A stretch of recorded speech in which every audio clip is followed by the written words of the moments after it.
There was like 200 kids here drinking. I've already known. Drinking, okay? And you're drunk as well. I'm not drunk. Yes, you are. I smell it. Oh, you smell it. Yes. All right, let's do it. No, do we're a not test. getting through that, but...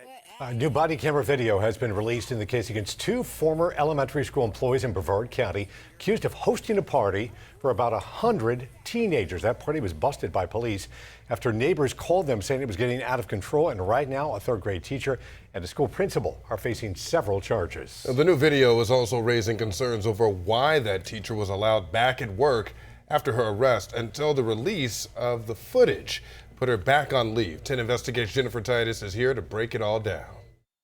Yeah, the woman seen in this body camera video was teaching children at a new school on Monday. By Tuesday, Carly Anderson was no longer welcomed in the classroom. This is a deplorable action by our staff, and we do not stand by it.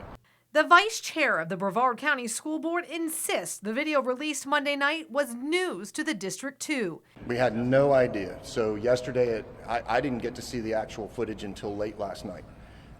Some of the news channels had put it out. I watched a little bit of it, and then immediately this morning went into full action. In this video shared by prosecutors, they say Principal Elizabeth Hill Brodigan walked out of her house, saw an intoxicated boy on the front lawn being checked out by police, and then walked back inside. Juvenile possible intoxication. About 10 minutes later, Anderson shows up. What the is wrong with them? I'm concerned about a child that's being put into a machine, into one of these vehicles, and it's none of my business. You cannot get in between law enforcement and one of our children. That is unacceptable. Well, you know, I'm a teacher.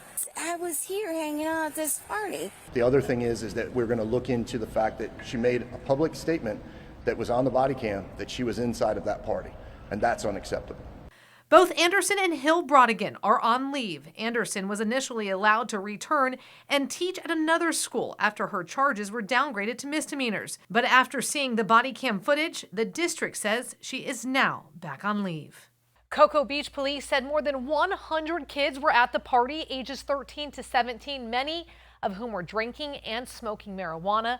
Tonight, Anderson faces 2 misdemeanor charges. Hill Brodigan is charged with 6 misdemeanors and felony child neglect. Both are out on bond. All right, Jen, obviously an interesting case here, but here's the question. How do 100 teenagers end up at a principal's house for a party?